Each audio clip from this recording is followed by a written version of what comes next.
Welcome to Tollywood. Thank you. I've seen your Perusu, చాలా బాగుంది. And Thank you వెన్ అండి. కంపేర్ టు పెరుసు ఈ సినిమా ఎలా ఉండబోతుంది? అండ్ మీ కెరీర్ చాలా యూనిక్ వేలో వెళ్తుంది.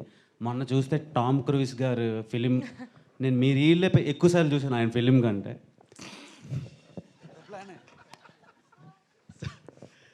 సో ఆయనకు చెప్పకండి. అది నాకు ఒక చాలా డిఫరెంట్ అనిపించింది. అండ్ ఈ ఫిలిం ఎలా ఉండబోతుంది, మీ కెరీర్కి ఎలా ప్లస్ అవుతుంది? అండ్ ఓన్లీ అలాంటి కైండ్ ఆఫ్ ఫిలిమ్స్ అయినా ఏమైనా రొమాంటిక్ ఫిలిమ్స్ కూడా చేసే ఆలోచన ఉందా? నేను ఆనెస్ట్గా చెప్పాలంటే నేను చాలా షూర్గా ఉన్నాను that this film will be my pride and joy in the long run. Because Vijay నిజంగానే డెబ్యూ లాగా అనిపించదు. అంటే ఫస్ట్లో కొంచెం అనిపించింది అనుకో షూట్ చేసేటప్పుడు, మరీ అసలు ఏమి రాదు జోకింగ్. బట్ నాకు ఏం రాదు కదా మా అమ్మ. So same you know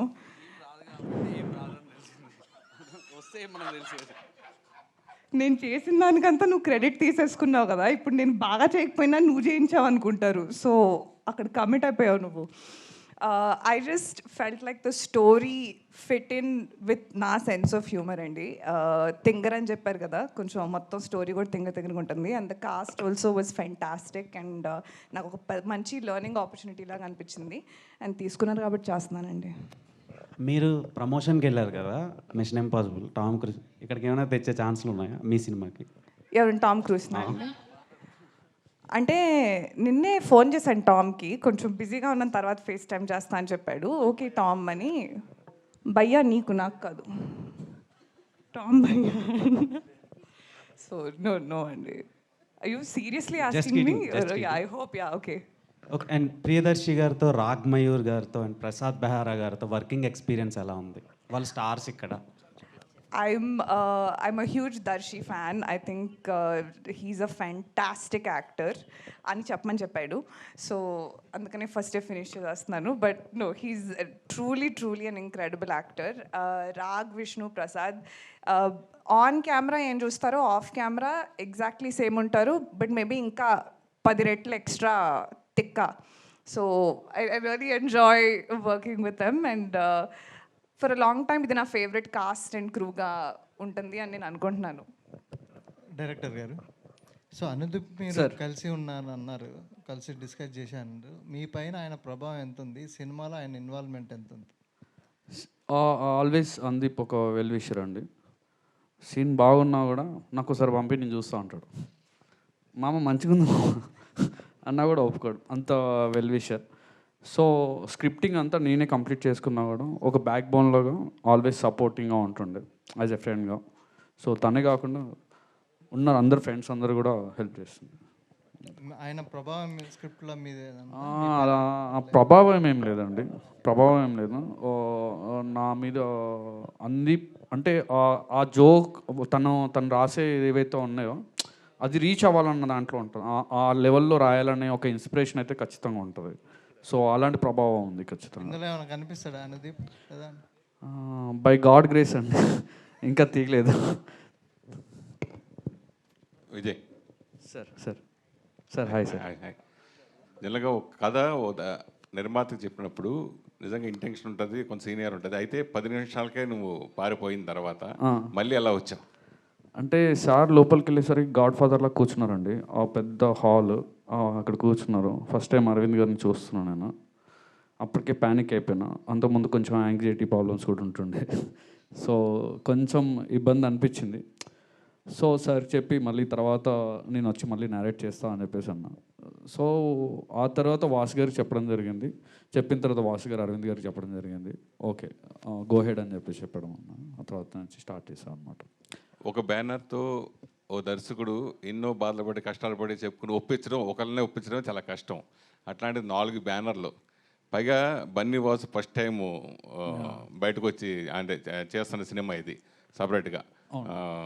BV Bunny Vasu banner పెట్టి సపరేట్గా. సో మీకు ఎట్లా హ్యాండిల్ చేసి చేయడం? ఒక 4 సినిమాల ఎక్స్పీరియన్స్ వచ్చిందండి. 5th సినిమా స్టార్ట్ చేస్తాను నెక్స్ట్ టైం. బాగుందండి యాక్చువల్లీ, అలా అని కాదు. ఎప్పుడు నరేషన్ అడగడం అనేది కూడా చాలా తక్కువ బేసిక్గా. ఎందుకంటే వాసు గారు విన్న తర్వాత అక్కడి నుంచే మోస్ట్లీ కాల్స్ వెళ్తూ ఉంటాయి అనమాట. సో వాసు గారి ఫ్రెండ్స్ కాబట్టి ఖచ్చితంగా నమ్మాల్సిన పరిస్థితి ఉండే. నమ్మారు, చేశారు అంతే. నిహారిక, మిమ్మల్ని అరవింద్ గారు అంత ఇష్టపడడం పట్ల మీ ఫీలింగ్స్ ఏంటి? నా ఫీలింగ్స్ అండి, పెంట్ హౌస్ చెప్పాను కదండి, వీళ్ళందరికీ పెంట్ హౌస్ కావాలి, నేను ఇస్తున్నాను ఆయనకి పెంట్ హౌస్ నా మనసులో. ఓకే, ఇప్పుడు వెరీ ఫ్లాటర్డ్ అండి, వెరీ ఫ్లాటర్డ్.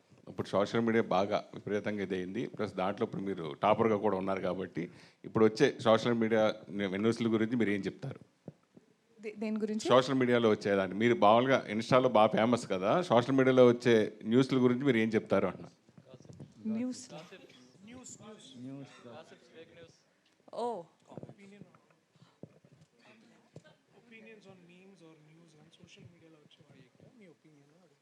నా గురించా లేకపోతే జస్ట్ ఇన్ జనరల్?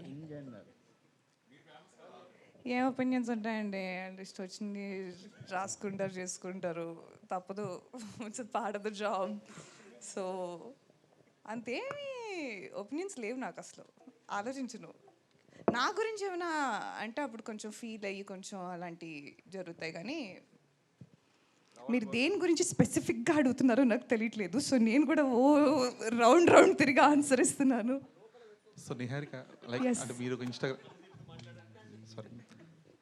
నిహారిక, మీరు ఇన్స్టాగ్రామ్ ఇన్ఫ్లుయెన్సర్గా ఉన్నప్పుడు like you were a part of many Telugu movie promotions. So ఇప్పుడు మీరు you're promoting your own film. So how is that phase, like how are you processing that?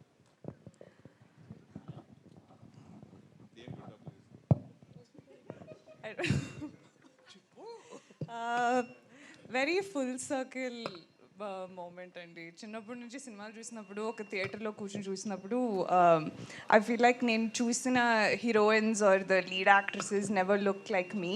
So I never felt represented on screen. లేకపోతే నా అంత scene లేదనుకునే దాన్ని. So it feels like a dream.